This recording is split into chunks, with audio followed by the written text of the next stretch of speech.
move or to take shape. So you should be able to see me in there, red, orange, and yellow guy. Oh, yeah. That means the warmest thing inside the frame right now. So that's exactly why I am in those colors. Now, the blue and black is going to come up for anything that is glass, like windshields and windows and all kinds of things, because glass will hang on to the cold more so than, obviously, like wood and other pieces. So when I say I want those to take shape, I want a moving head, shoulders, moving arms and legs kind of mentality. Like, that's what we're looking for. So have I caught those every single night? No. This ain't a TV show or a YouTuber. So I do capture like 4 to 5 pieces per year that I'll put my stamp of approval on. Like, we actually had a full blue cold person walking towards us that wasn't there with verification from another camera. So just kind of keep that in mind. I also have this set up to where there's blue dots bouncing around the screen. It is there to show you the coldest spot in the frame at that moment. So it is about, I want to say I wrote down like 57, 58 degrees out here for us ambient. So I'm going to be looking for about 42 degrees and colder, because I normally look for 15 plus degree temperature drops. So in the event I capture one of those, or you capture something like, hey, I just went down to 38, I'm going to write down like, hey, we were at this location, watch the video for this, so I can get you guys a screenshot of what was actually there, and I'll verify that it wasn't a can on the ground, a window in the background, so forth like that. So that's kind of the cool thing about this, is it's not just going to give you a blue person. We might actually have a blue cold anomaly just moving across the screen. So we've caught those in the past quite a bit. So again, I do count that in my 4 to 5 pieces per year that I'll capture. So Chris, that's going to be your start and stop button. There you go. So this used to be the Charles and Eliza Pinckney Mansion. So in a nutshell, the mansion stood in front of the space. Eliza's garden was lined up with the Five Church restaurant over there, and then we are standing in the servant and slave quarters for the home. That's the layout of this land. Now, who the heck were these people? Charles and Eliza had a son named Charles. They had a nephew named Charles. That's 3 different Chucks. That's why we look for the secondary clues. I need to know if you hear the name Charles, which one is it? So that's why I always look for secondary clues to verify what's going on. Now, the son and the nephew were signers of the Constitution for South Carolina. It's a big deal for us, but I hate politics more than you, so we're going to move on. We're going to talk about Eliza. She has a much better story anyway. Eliza marries Charles at a young age according to today's standards. If you're going to ask her how old she was when she got married, do not expect numbers like 12 and 14 when young ladies got married during her time era, which would have been colonial times, 1700s. Which, by the way, this is where I start withholding information. So kind of keep that in mind. I'm not going to give you questions here like what color was George Washington's white horse, like what we did with the big red barn. Okay, so moving on. If I don't give the gentlemen their recognition for being signers of the Constitution, though, just know that they would actually do it for me in a very nasty message on a spirit box. So moving on, Eliza. She marries Charles because basically her father's over in England and he thinks he's dying. I'm sorry, that cone just caught my attention. I wasn't there last night. The father over in England thinks he's dying and he wants to bring all of his kids home one last time so he can see them. Eliza did not believe he was dying, so she stayed put right here and got married. It's 1744. You don't get married in that year to get a green card because we are not a country yet. So this was out of true love. There's nothing horrific about this place. If anything, it is a place of respect. So kind of keep that in mind while we're here.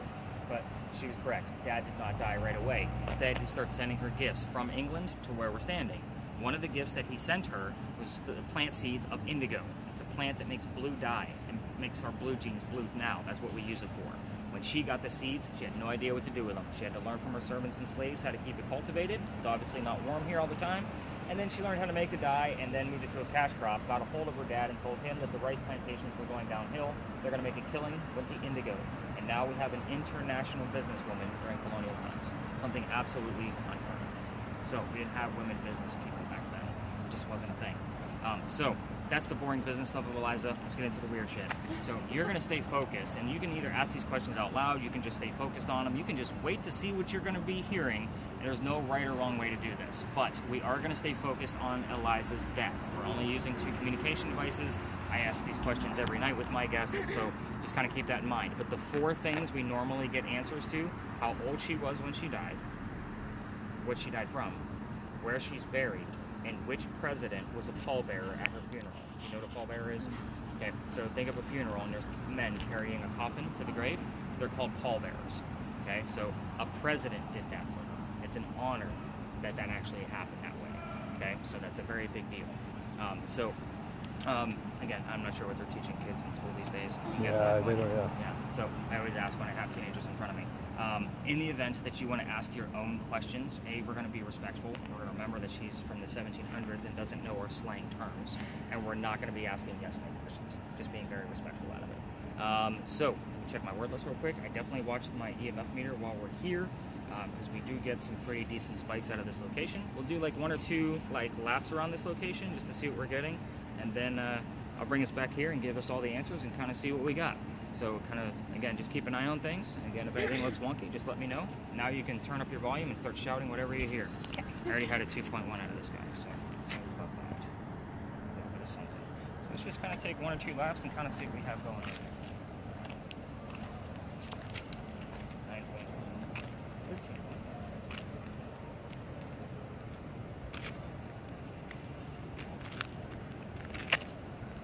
And there's no electricity in here, just so you know. I should not be getting anything. Like, we're outdoors. We're not any, close enough to electrical poles or anything like that. So 7.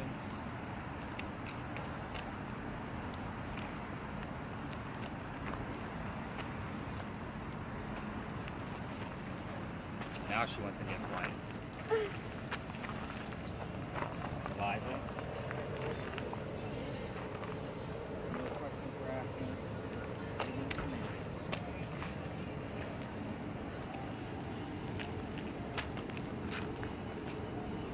By the way, if I find something paranormal in your guys' set of data, I always give you a link to be able to verify that piece of information.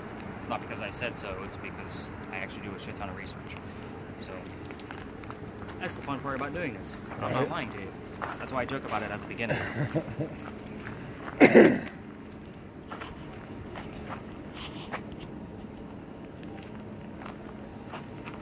things out. Huh? Shout things out when you hear them. Different level. Okay. 1055. Something.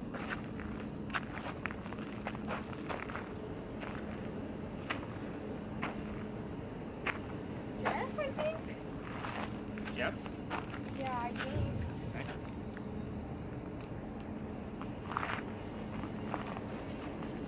What kind of weather you guys got going on over there in Cali right now? It was hammering. This weather, rain and hail was hammering the other day. Today it's cool. I don't keep up with the weather on that side of the country. I don't see a whole lot of California come over and hang out with me for a few hours. Like, you guys don't normally venture over this far. No, it's just because I got family over here. I like to travel anyways.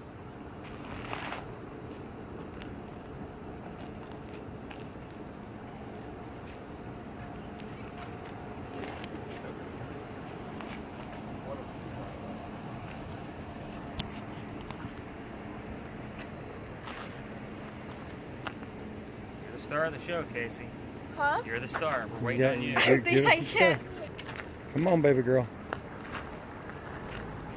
run away. Something. For what?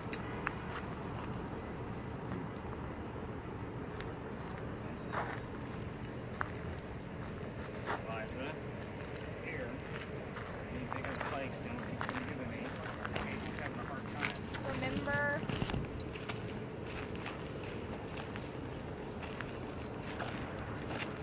I don't know why. I think they put this post over here.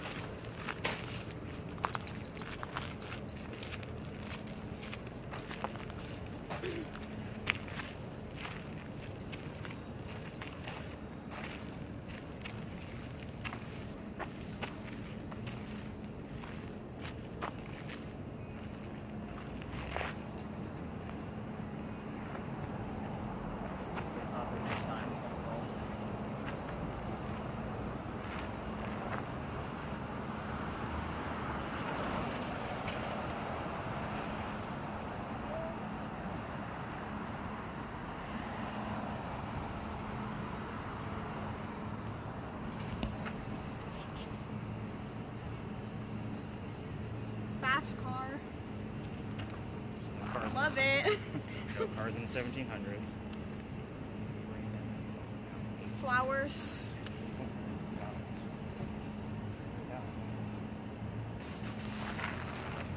Fast car. World right now.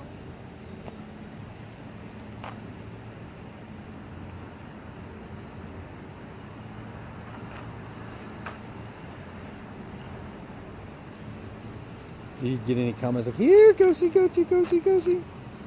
So with this location, I get a lot of folks that like try to taunt the Pinckney family, and it's usually not the right thing to do. So it's a family? It's not always just Eliza that's here. A lot of times I'll get, her husband, the children, those kind of, like, it just depends on the date, the actual date. So if there's something relevant to like one of our kids' birthdays, their death date, their wedding date, something of emotion for them, then yeah, I'll probably start to hear trickles of something that's relevant to that particular person. But this was mainly Eliza's home.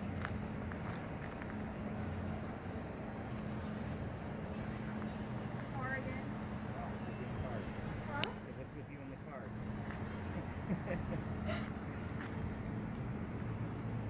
Sacro something.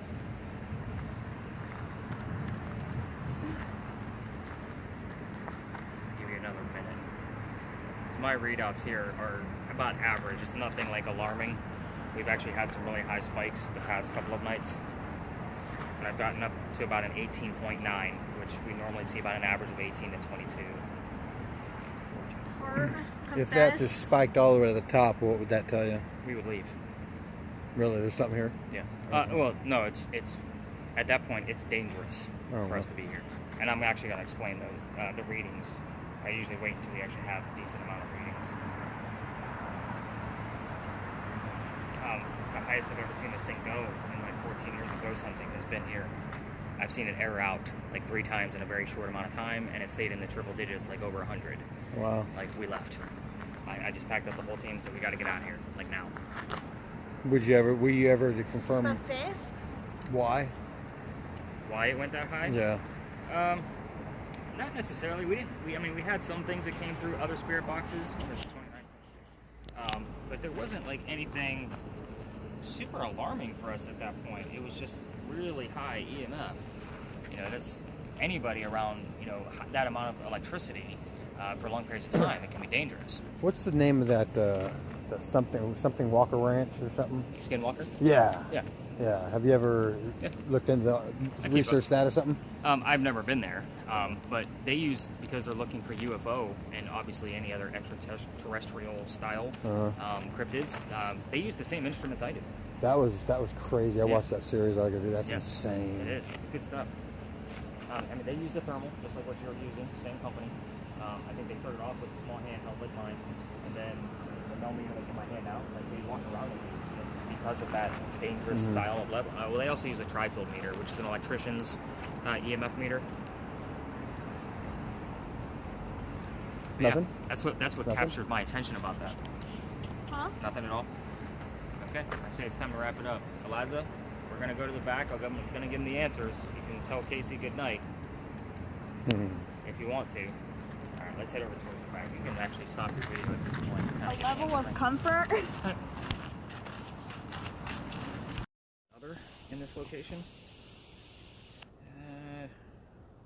Yeah, nothing. If another tour is going to come in here, which I don't think is going to happen tonight, or even passers-by, obviously you'll see them coming from a distance, but they may come in out of this ivy wall because there's a set of stairs right there, or they'll come in the exact same way. So I'll kind of help keep an eye out for folks coming through, so that way you can just lower your camera. So this place is called Philadelphia Alley now. Easy for me to remember because that's where Eliza's buried, right, in Philadelphia. However, it used to be called Dueler's Alley. This is where some of the duels used to occur for the city of Charleston. I actually wanted to have just like one dueling pistol in my bag as almost like a trigger object, like not to pull it out or anything.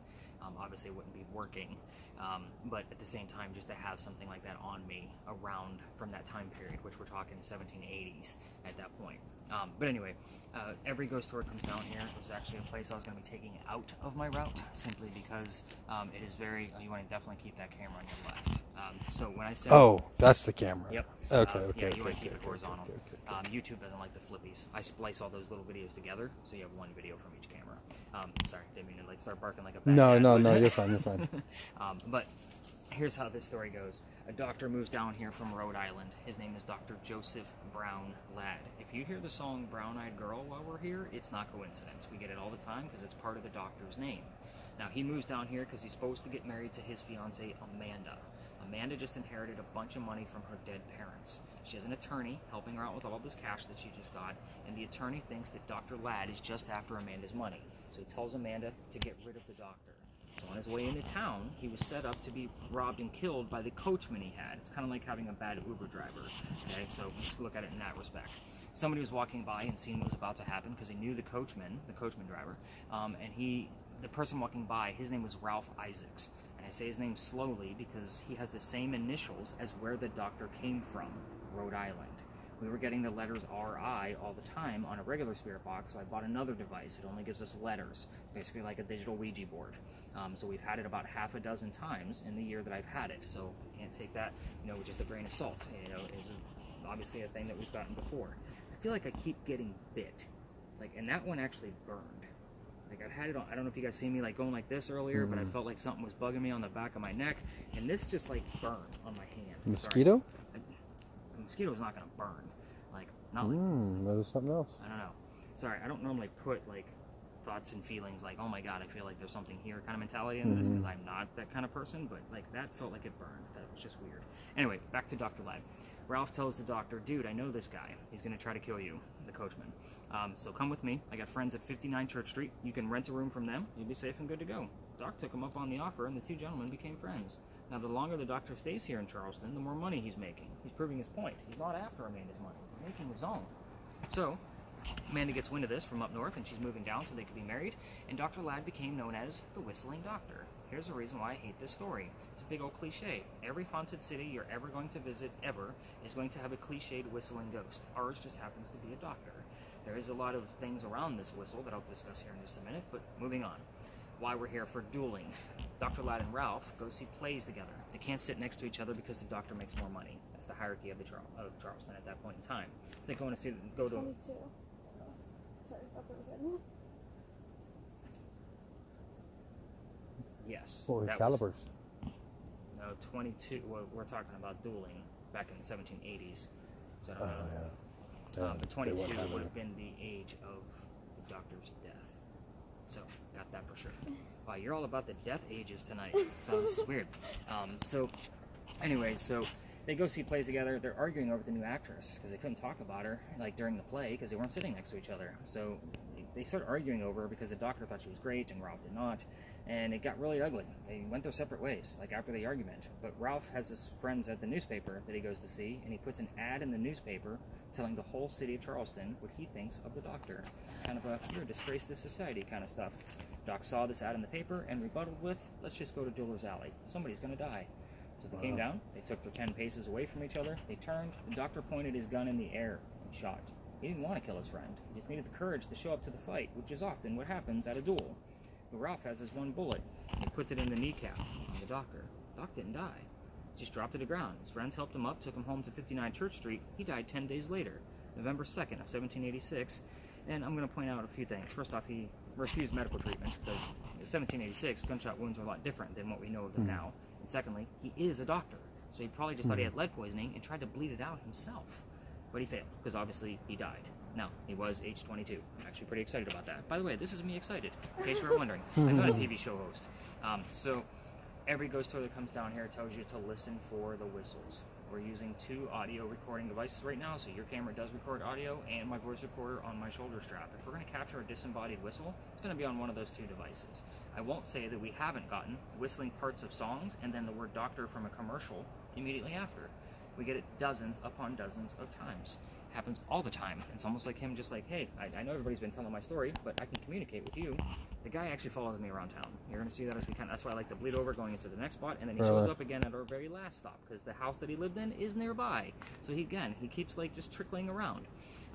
If you're going to try this on your own, which I know you guys probably won't because you're leaving here shortly after we're done, but most people like to come down here without me and try to find the whistles for themselves by using their voice recorders from their phones. Just remember that every local knows a story. Anybody walking up and down Cumberland or Queen Street, we all throw a whistle down the alley. So I do it every time, especially since I've been thrown out of here. That's the fun part of the story. Are you ready for how I got in trouble? Yes, of course you are. So it also shows the extent of my research. So the alley didn't go all the way through the way we came in. There used to be a wall up there before it was Dueler's Alley, so we're going further back in time. So what does that mean for you? The bricks down there on the other side are older than the ones you're standing on. those are sun-dried bricks from slave children. There's a full handprint in one of those bricks, along with some fingerprint swipes in others. I used to take my group all the way down there for a history lesson. Nothing paranormal about it. You already know how I feel about going to a headstone. That kid's not there. So November 26th of 2020, I took my entire group of 10 down there, and they're all huddled around that brick, waiting for something to happen. I know nothing's going to happen. I'm trying to shoo them along because we're also outside the dining room window of the beautiful mansion at the end of the alley. We're standing right outside his dining room window. I'm just trying to be respectful. However, we were technically out of bounds. I just didn't know that yet because I was still new at this. So he came out screaming. My daughter, who was a little bit younger than you, thought it was absolutely hysterical because her father was getting yelled at, and she was all about it, and we moved on. The next day was Thanksgiving. I don't tour on Thanksgiving because I used to work in upper management for Walmart, and you guys all know what happens at Walmart on Thanksgiving. I'm scarred for life. So the next day, it was the 28th. I called my partner that I had at the time that brought me into tourism. I told him what happened with the neighbor. He laughed at me just like my daughter did, and he basically says, "You're only allowed to go down halfway, dude. Other than that, it's residential. You're going to have to reroute your group tonight. It's Black Friday, so I'm sold out again." He's going to stop at those steps right there. Is that professionalism? Oh, I got you. No, is that what it is? Is that what it is? As far as He's going to stop at those steps because you're here. no, it's just a courtesy. Professionalism is You really got it. okay. He might come all the way down. Oh, looks like he might actually go past that. So at any rate, so I told my group that night, I don't believe in this next story, guys. I've never had anything happen. What's going on, man? You getting anything tonight? A little bit, here and there. Gotcha. Good luck. Thanks.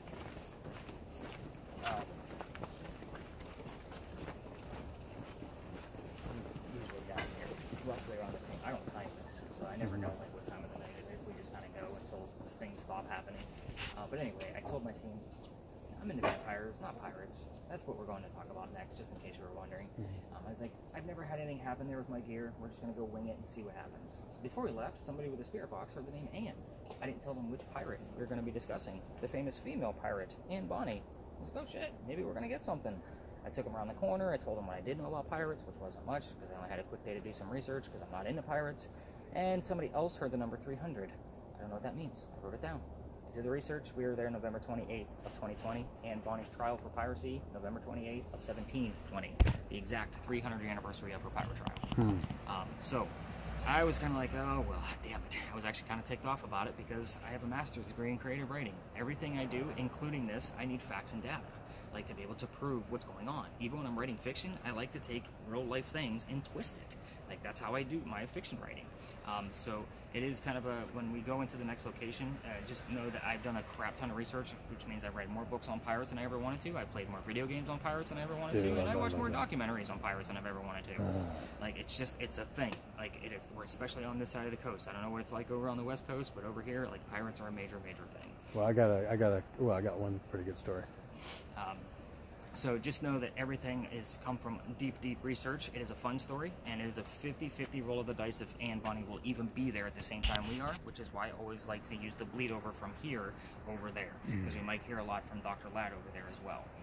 So you have a pirate story from like out west there? Yeah. What do you got? So over there on the coast, there's this beach called Pirates Cove. Oh, I just heard pirates. There's a beach called Pirates Cove. It's in between two popular beaches. It's actually, it's a cove where you have to go up and then you got to kind of hike down to it. Okay. It's popular for nudists.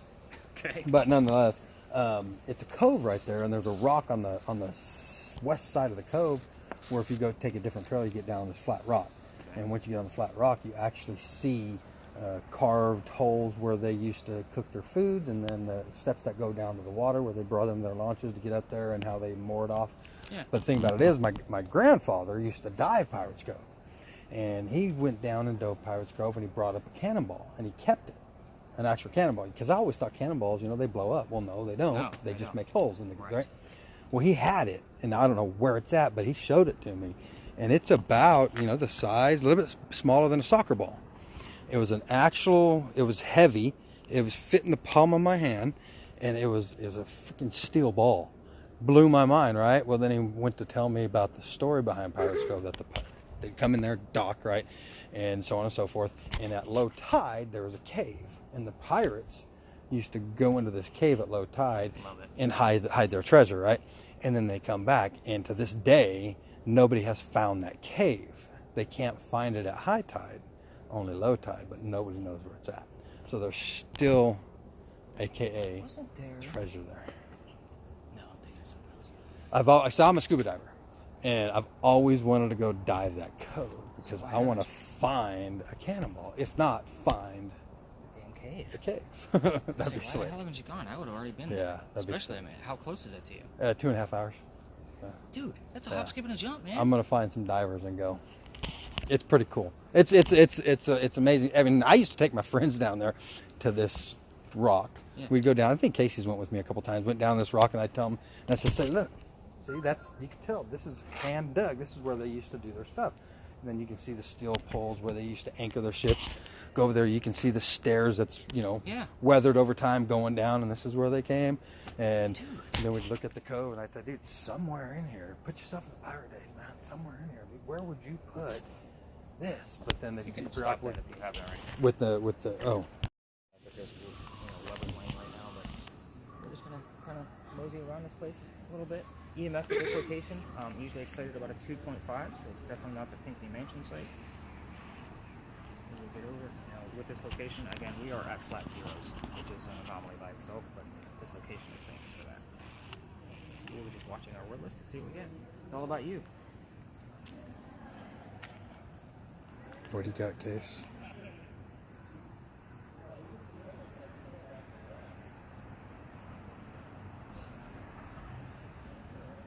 Young.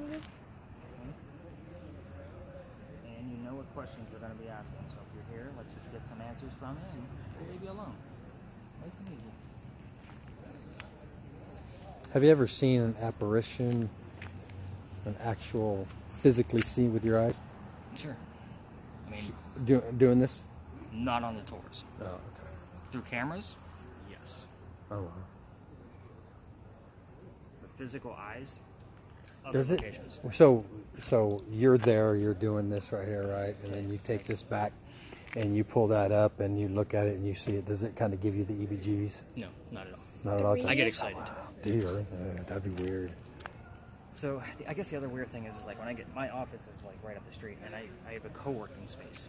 So I don't know if that's a thing on the West Coast for you guys, but I basically have a desk. And in a nutshell, I have the whole third floor to myself because nobody works this late at night. I have a podcast room so I can record and all of the things. But I'm there alone. There's no music playing. So I have a desk in the middle of this giant office. So when I get to go nuts and I'm like, yeah, like I right. caught a disembodied voice last night. Oh, did you really? Yeah. So it was like a, yeah, like just. Right on. So I was able to like carve it out of their audio, and it came out of this spirit box, and I have the software because I mean I get excited, but I'm not like convinced yet until I look at the audio waves of it because I want to make sure Drop this. I want to make sure it went over. That's why we use the wrist strap. She's on it. She's good. But that one actually went over 4 radio sweeps, and we were here actually, and it said I take off their heads, Oh, wow. like, and it was slow, just like that. I Wow. take off their heads. So when I'm like, that's kind of like, that's not radio chatter. There's no way. Who the hell is going to say that on radio? So when I threw it into my, audible sound, I'm looking at it, and I'm like, oh, now we have the word drink. And we had the word beer earlier.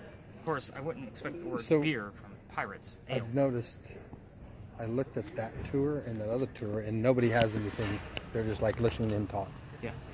That's 99.9% of all other ghost tours in America. So the reason why I picked yours is because it said get to use actual equipment. Correct. So, yeah. So I will tell you. that's good, in my opinion. So, Even locals here that still don't know who I am, even though I've been doing this for 4 years, here in Charleston, at times they have no idea like there was even a thing such as this. And I tell them I am literally, there are other tours that claim to have equipment, but they're very cheap, inexpensive pieces of equipment just to try to make a quick buck. Nobody's giving the caliber of the tools that I hand out and giving you all of the media back. yeah. So I just had a friend of mine who works with another paranormal team for South Carolina, and they are starting this like fear house thing upstate. And in a nutshell, when I went through like the description of it, because I know that they got kind of the idea of what I'm doing, because I've known it for a few years now, they're not giving any of the media back. So to me, like that's half of it. Wow. Like, it's one thing to be able to do it in real time. At least see it. Yeah, at least get it all back. So even if I don't find much, and I'm honest with you guys at the end of the night, if it's been a light night so far, it pretty much has been. It's been pretty light, so I haven't seen a whole lot of EMF. Yeah, but the stories and the conversation, in my opinion, is just as good. I appreciate that. Yeah. But again, at the end of the night, if it's a light night, most people don't give a shit. Because of this is how I talk to my people all night long. Yeah. Even if there was 10 of you here, I would still have just shorter conversations about these things. But this is how I treat you. You're a human. I'm a human. The ghosts were once. And I'm humans. assuming there's like somewhere there's going to be something where I can put like a review. Is that what they call them? Yeah. Yeah. Make sure I get that because That's an auto text. So when I get back to the office, I check in your tickets once I get everything uploaded, and it's like, hey, if you want to leave a review, here's a link, and it's on Google. Like, I go straight to Google. Make sure you get that to me because this is. Well, it's just cool. I mean, just like you said, you send a text out. Oh, private. Hey, it's just us two, man. Heck yeah, right on. So I'm talking Is about. that how you guys reacted? When you Yeah, I found out did. it was Like, gonna be hey, private? look, it's a private one. Casey's all going, and she's kind of burnt because, well, we're not going to be here tomorrow. No, we're just here for the night, man. This is fine. It's perfect. That's what I said. It's up to you guys. I'm game either way. Yeah, this is good. Doesn't matter to me. I go ghost hunting. And not to mention that it would have been easier for her to say, you know what, it's just not, only two people. Yeah, no, I can't do it tonight. Yada yada yada. Yeah. Because I think there was something. Was it there? There was another one that I booked because I booked it through this thing called AV Viator. Viator. Yeah. I did another one. They said, yeah, if there's not enough, then they'll cancel it. It was because we're getting ready to go kayak down the Colorado River over in Arizona in a couple weeks. That's the best dad ever. And I'll tell my daughter I said that. yeah, and they said, yeah, if there's only a few people, then they're going to give you your money back. And I go, oh man, and this right here, heck yeah, dude. The only time I won't do this is if it's just you. I don't know you. Yeah. You don't know me. At that point, it's not safe. Not to Right, mention, right, we're not right, going to be able to use as much equipment to Yeah. even get a well-rounded for 3 people to be able Right. to use gear. So for me, it's almost pointless. Right. I tried it one time. Like the guy was like, Oh, just two people? like no, just one person. Oh, okay. Oh, yeah, And yeah. I- Well, no, I'm like, yeah, that's what I meant. Just like you Okay, and one other person. right. So for me to like just talk to one person all night long, and just have like and don't get me wrong, like this is cool. Yeah, It's yeah, fun, yeah, But yeah. at least we have at least 4 pieces of equipment running right Yeah, now. yeah. Where I can at least see if we actually had something. Did we have the opportunity to have something? Because if not, I'm gonna get one. It's a guy- waste of time. Right. Yeah, no, I got you. Because you couldn't do that, this, and then Correct. everything that you got, yeah. Because when you come out, you really want to come out to try. Hey, let's try. Because I agree. I mean, heck, to be honest with you, as I'm going like this, I would really like to see a blue person walking towards me. I know. That would be pretty cool. I would But love to have it's not, if not, hey, that's fine too. It's still, I'm having a good time. Because first time Charleston, and then I know she's having a good time. And by the way, the teams that you saw out here so far, like even this down here, well, she's private. We won't talk about her. But the guy like in the alleyway, so he works for a corporate tour company. So what they probably did was they told 6 out of their 8 tour guides that were supposed to be on for tonight, like, hey, we're going to pack them all on 2 because we're allowed to go to 20. Right. I just don't do it. So Fridays and Saturdays, I only go to 10. It gets crazy down here. So Yeah. 2 less people for me, like I'm okay with that. It's just less chaotic on my end. And then during the week, Sunday through Thursday, I take 12. And I have some people like I'll be at 11. They're like, hey, can I bring my cousin just showed up? I'm like, no. So you max yours out at 12? 12. And that's an absolute mess. I've tried every once in a while, like I'll get a corporate group of like all CEOs or something that just want to, or whatever. I've gone up to 14, and it's a nightmare. Like me trying to keep up with 14 different devices from 14 different people. Oh, yeah. Like Not to mention, you probably get some that are broke, or somebody breaks them or drops them, right? well, all the Don't stuff's break insured. that. Like Oh, that, I'm okay, not okay, worried about. okay. That's not really the case. It's usually me trying to make a good experience for that many. I gotcha. So that's why, like, honestly, the most comfortable number for me is like between like we'll just say 7, 8 people. I get to have a good time. Most of the gear is out. Because sometimes I'll hand somebody 2 pieces of equipment. Like, hey, I want to use this one tonight in combination with this. Are you okay with double fisting something? Most people don't care. They want to use more stuff. Right. So that's kind of how that works. Anything you're hearing at all, Casey? Hanged. I heard the number 11. And 11. Hanged works. Obviously, we're talking about pirates. They were hung. Hanging. Yeah. Numbers. 11. I don't know what the 11 is. I think you had. You ever go out by yourself? Yeah. All the time. That's actually. I'm not a team, dude. Like, it's me. Yeah. There are times because I do all the social media stuff too. Like I do TikTok videos and whatever, obviously for all marketing. But I do a lot. I'll come down here like 3, 4, 5 o'clock in the morning when I'm done with the data for the night, and I'll just bring one camera and take some footage. Sleep during the day. I usually get up about 10. Oh yeah. I mean, I do live an hour from here. Oh okay. So, Okay. so that's like when I, with your specific text, like it was almost going to be like if it was past 6, 7 o'clock, I'd leave the house at 7 to get down here, to get to the office, drop off the bag, Right. make sure everything's good to go, and then meet you by, 8:45. So that way I'm usually good to go. But in the event that it's raining, I would normally wait until that 6 or 7, like last minute. Oh yeah. You can't do this in the rain. No, not Yeah. even close. Like more than 15 minutes worth of rain, we're done. Let me check the word list because it doesn't sound like we have much going on since we've been around this area for a long time. Yeah, not a whole lot of nothing. I'm gonna call this one a dud. You agree with that? Not a whole lot going on. So let's go over towards this wall real quick, and I'm gonna explain the next 2 stops.